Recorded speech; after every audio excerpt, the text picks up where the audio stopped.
Shri Venkateswara gold తాకట్టులో ఉన్న మీ బంగారాన్ని విడిపించి కొనబడును.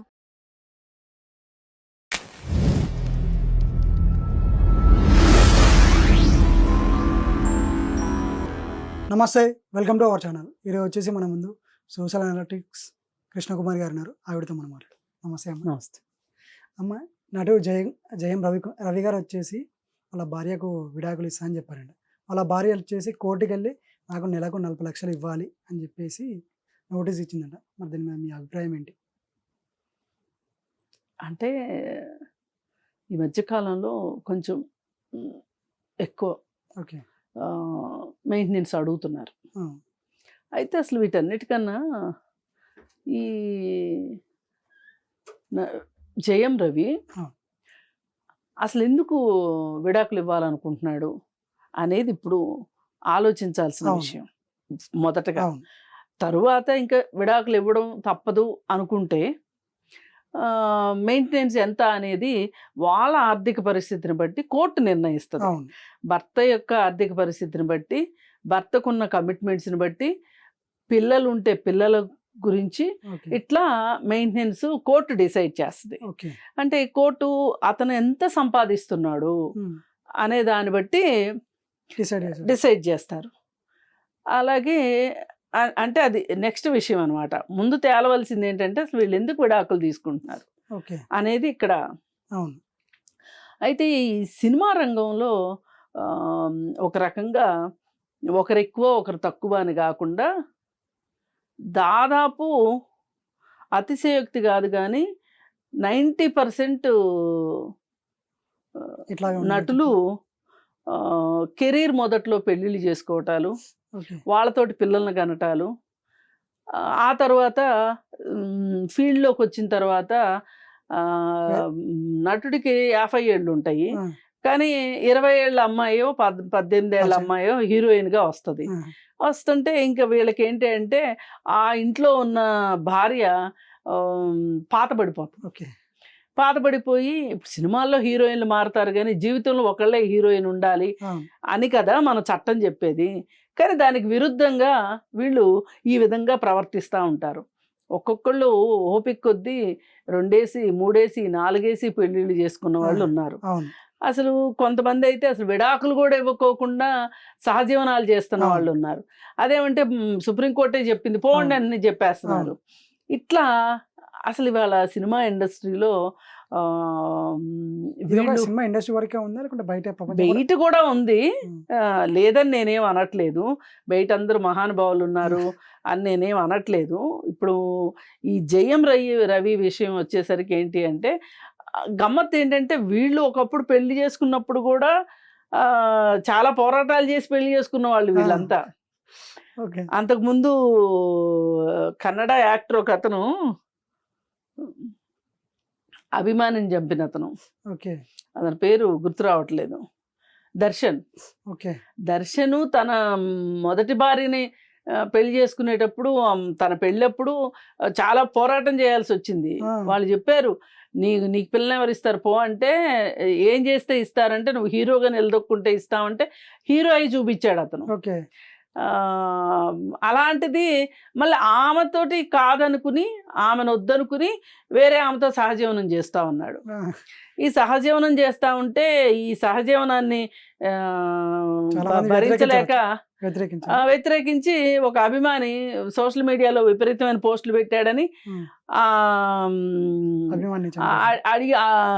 ఆమె అడిగిందని చెప్పి ఆ అభిమానిని చంపించాడు. మొదటి భార్య జైలుకి వస్తూ ఉంది ఇతను చూసుకోవడానికి. ఈ రెండో ఆమె జైల్లో ఉంది. ఈయనేమో రిలీజ్ అయిన తర్వాత ఆమెను చూడడానికి జైలుకి వెళ్తున్నాడు. అసలు ఈ ట్రయాంగిల్ లవ్ స్టోరీలు, సినిమా లవ్ స్టోరీలు మించిన లవ్ స్టోరీలు బయట జరుగుతాయి. అయితే ఇప్పుడు దానిలో భాగంగా ఇప్పుడు ఒక పెద్ద లిస్ట్ రెడీ అయింది. ఎవరు 2 పెళ్ళిళ్ళు 3 పెళ్ళిళ్ళు అనేది. ఒకప్పుడు కమల్ హాసన్కు ఉండేది ప్లే బాయ్ అనే పేరు.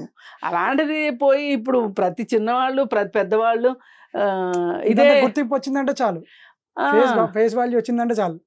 ఇలా తెలియకుండా ఇప్పుడు సిద్ధార్థకి 2 పెళ్ళిళ్ళు, అవును. అమీర్ ఖాన్కి 3 పెళ్ళిళ్ళు, ఇట్లా ఇవన్నీ వింటూ ఉంటే అసలు ఎందుకు వీళ్ళు ఇంతలా మారిపోతున్నారు? అంటే నేను వీళ్ళు మారిపోయినందుకు మారకూడదు, వీళ్ళు ఇలాగే రోడ్డు పక్కన ఉండాలి. మైలురాళ్ళలాగా ఉండిపోవాలని నేను అవును. అనట్లేదు. కానీ ఈ మొత్తం ప్రాసెస్‌లో వీళ్ళ పిల్లలు ఏమవుతారు అనేది అవును. ఆలోచించాలి. అవును. ఈ పిల్లల పరిస్థితి ఏంటి అనేది ఆలోచించాలి. అది ఆలోచించట్లేదు. అది బాధాకరమైన విషయం. అవును. ఇప్పుడు ఆమె 40 లక్షలు మెయింటెనెన్స్ అడిగిందా? కోర్టు 10 లక్షలే మెయింటెనెన్స్ ఇచ్చిందా? అది వేరే విషయం. అవును. కానీ డబ్బులు ఎంత ఇచ్చినా సరే తండ్రి అయితే రాడు కదా! అవును. మీ ఇప్పుడు తండ్రి ఏం చేస్తారంటే చెప్పాలంటే కొంచెం అదైపోతది. ఎందుకు దూరం ఉంటారని. ఆ! అందుకని ఏంటంటే ఇవన్నీ చూస్తూ ఉంటే అసలు వీళ్ళు ఎందుకు సినిమా వాళ్ళు ఇలాగా చేస్తున్నారు. ప్రవర్తిస్తున్నారు? పోనీ సినిమా వాళ్ళు ప్రవర్తించినా బయట వాళ్ళు కూడా ఇలా ఎందుకు ప్రవర్తిస్తున్నారు అనేది ఇప్పుడు $1 మిలియన్ క్వశ్చన్ అయిపోయింది. చాలా మందికి ఎందుకంటే సినిమా వాళ్ళని చూసే బయట కూడా చేస్తున్నారని చెప్పేసి కూడా అట్లా అనడానికి లేదులేండి. సినిమాలు అసలు సినిమా ఇండస్ట్రీ సినిమాలు లేకపోవడమే ఇవన్నీ. ఉన్నాయి. ఇప్పుడు మనకి సినిమా మొదటి సినిమా ఆలమారా అని చెప్తారు. ఓకే. అయితే దానికంటే ముందు ఏవో నాటకాలు, తోలుబొమ్మలాటలు ఏవేవో అవును. ఉండేవి. అప్పుడు అసలు దేశంలో ఒక భర్తకి ఎంతమంది భార్యలైనా ఉండొచ్చు అప్పట్లో. అబ్బో. ఆ తర్వాత సమాజం మారి ఇప్పుడు ఒకరే ఒక ఉండాలి. భర్తకి ఒక భార్య అనే ఒక సిద్ధాంతం ఓకే. వచ్చింది. అలాగే చట్టం కూడా ఆ విధంగా చేసింది. అవును. అట్లా లేని వాళ్ళని బైగమి పెడతాము అని చెప్పి అని వెనకట ఉండే అని అప్పట్లో. చట్టం ఉండింది. ఇప్పుడు ఓకే. చట్టం ఇప్పుడు వచ్చింది. ఇప్పుడు ఒకప్పుడు 3, 4, ఇప్పుడు ఇష్టం ఒక్కొక్క రాజుకి ఎంతమంది భార్యలో అవును. మనకు తెలిసిందే. తెలియదు. మరి ఇవన్నీ చూసిన తర్వాత మరి సమాజంలో మార్పు వచ్చి ఆధునికంగా మనిషి మారిన తర్వాత ఓకే. చట్టం ప్రకారం ఒక పెళ్లిని కాస్త రెగ్యులరైజ్ చేయాలి, పెళ్లికి కొంచెం పెళ్ళికనేది వాల్యూ ఇవ్వాలి. వాల్యూ ఇవ్వాలి అనే ఉద్దేశంతో ఈ విధంగా ఒక చేశారు. భర్తకి ఒక భార్యే, ఒక భార్యకి ఒక భర్తే అని చెప్పి పెట్టారు. ఓకే. అది పెట్టిన తర్వాత మరి ఇప్పుడు ఈ సినిమా వాళ్ళు ఎందుకు ఈ విధంగా ఈ జయం రవి వాళ్ళిద్దరూ చాలా ప్రేమగా ఉండేవాళ్ళు, మంచి ప్రేమ జంట. ఇతనికి చాలా మంచి పేరు ఉండింది. అవును. కానీ ఇతను ఇంకొక హీరోయిన్ తోటి ఇతను కొంచెం ప్రేమ కలాపాలు సాగిస్తున్నాడు అనే సంగతి తెలిసింది. ఓకే. అయితే ఇప్పుడు నేను విడాకులు ఇచ్చేస్తున్నాను నా భార్యకి అని చెప్పి ఈయన ప్రకటించేశాడు. సరే, ఇప్పుడు నీకు ఇష్టమైనంత మాత్రం రెండో వాళ్ళకి ఇష్టం అవ్వాలని లేదు. అవును. రెండో వాళ్ళకి ఇష్టం లేకపోతే చట్టం చూస్తూ ఊరుకోదు. అవును. నువ్వు ఒక నిర్ణయం తీసుకునేటప్పుడు దాని తర్వాత పరిణామాలు ఏంటి కూడా ఆలోచించుకోవాల్సిన అవసరం ఉంది. ఇప్పుడు ఇక్కడ ఒకటి నాకు డౌట్. అంటే ఆ 40 లక్షలు డిమాండ్ చేసింది అంటే విడిపోవద్దని చెప్పేసి అనుకోవచ్చా? ఎట్లా అనుకోవచ్చు? అంటే ఈ కోర్టులు కూడా కూరగాయల బేరాల్లాగా తయారైనాయి. ఇప్పుడు 40 కేస్తే 20 అన్న రాకపోద్దా అని ఆవిడ ఉద్దేశం. ఇప్పుడు ఆవిడకి 2 పిల్లలు ఉన్నట్టున్నారు. మరి ఈ పిల్లల్ని చూసుకోవాలి అని అనుకుంటే ఇప్పుడున్న పరిస్థితుల్లో ఈ కాస్ట్లీ వ్యవహారాల్లో 40 లక్షలు అడిగితే 10 లక్షలు ఇచ్చారనుకోండి నెలకి. 10 లక్షలు ఇస్తే వాళ్ళని చదివించుకోవడానికి మరి ఆల్రెడీ ఒక లైఫ్ స్టైల్కి అలవాటు పడిపోయారు వీళ్ళు. వాళ్ళ లైఫ్ స్టైల్ తగ్గటానికి వీలు లేదు.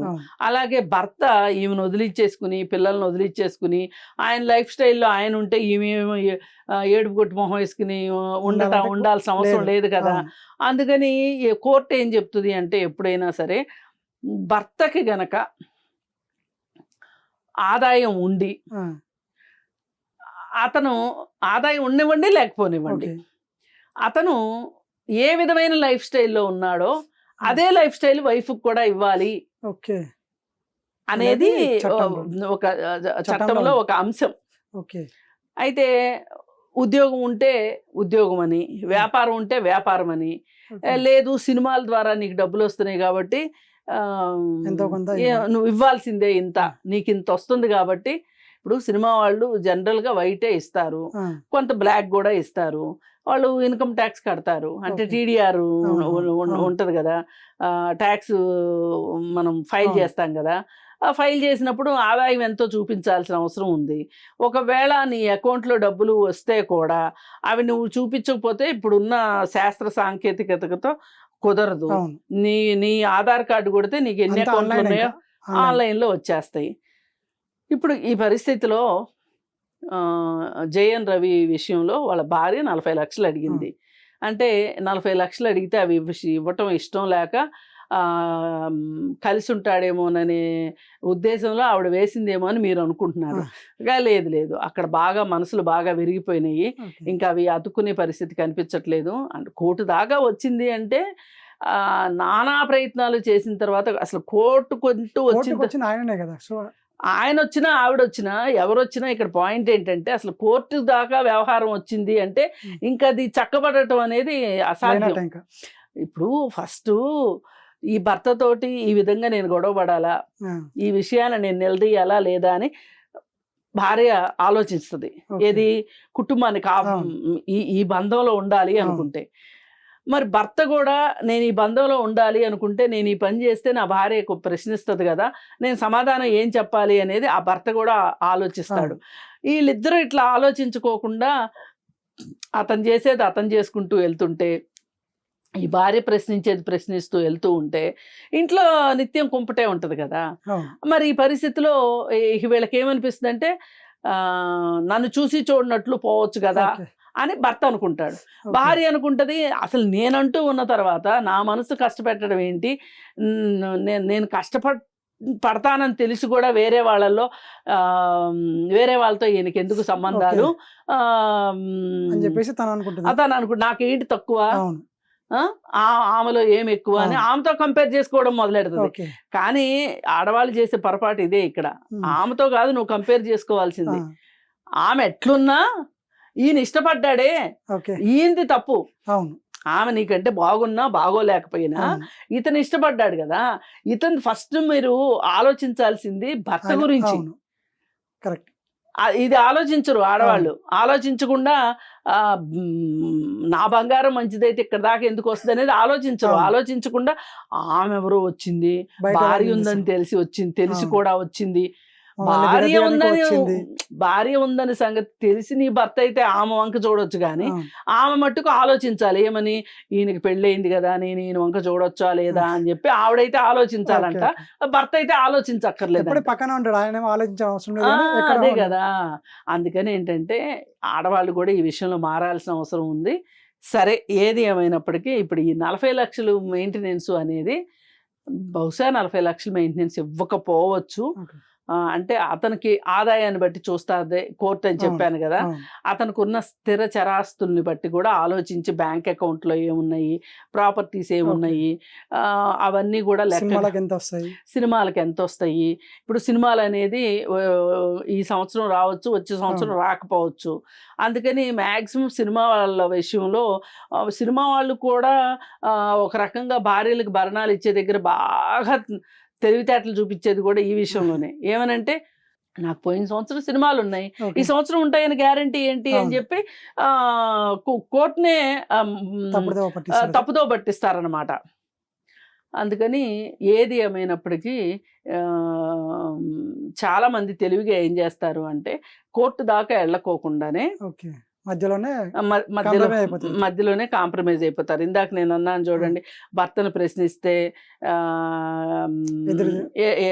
భర్తకు ఎదురు తిరిగింది అని అతను అనుకోవడము, అతను ఇలా చేశాడని ఆవిడ అనుకోవటము, వాళ్ళిద్దరూ కలిసి కూర్చుని మాట్లాడుకోవాల్సింది పోయి అదంతా అయిపోయి అటు పెద్దలు ఇటు పెద్దలు ఇన్వాల్వ్ అయ్యి ఆ తర్వాత పోలీస్ స్టేషన్కి వెళ్ళి పోలీస్ స్టేషన్ నుంచి కోర్టుకు చేరిన తర్వాత ఇంక వీళ్ళల్లో డిస్టెన్స్ పెరిగిపోతుంది తప్పితే, దూరం పెరుగుతుంది తప్పితే దగ్గరతనం రాదు. అందుకని ఏంటి అంటే ఇక్కడ దాకా రానివ్వకూడదు. ఏదైనా ఇంత దాకా వచ్చింది అంటే మటుకు ఇది నిలబడుతుందనే నమ్మకం అయితే లేదు. ఏది ఏమైనా ఇక్కడ ఆలోచించాల్సింది, మగవాళ్ళు కాస్త ఆలోచించాల్సింది ఏంటి అంటే ఒక పెళ్ళి చేసుకున్న తర్వాత పిల్లలు ఉన్న తర్వాత మీరు ఈ విధంగా ఆ పెళ్ళిని గౌరవించకుండా మీ బంధాలని మీ బాధ్యతల్ని గౌరవించకపోవటము అనేది చాలా అసలు అది క్షమించే విషయం కాదు. మీరు 1-10 సార్లు ఆలోచించుకోవాల్సిన విషయం ఇది. సరే, ఇక్కడ దాకా వచ్చింది కాబట్టి ఆవిడికి మట్టుకు న్యాయం జరగాలి అంటే ఇప్పుడు అతనికి ఖచ్చితంగా డబ్బుని అతని ద్వారా ఎక్కువ మెయింటెనెన్స్ కోర్టు ఇప్పిస్తేనే అతని తిన్నగా కుదురుతుందని నా ఉద్దేశం. అంటే వేరే వాళ్ళు కూడా ఇలాంటి ఆలోచన చేయకుండా చేయకుండా ఉంటారు. ఓకే అండి. ఓకే, థ్యాంక్ యూ అండి. Thank you.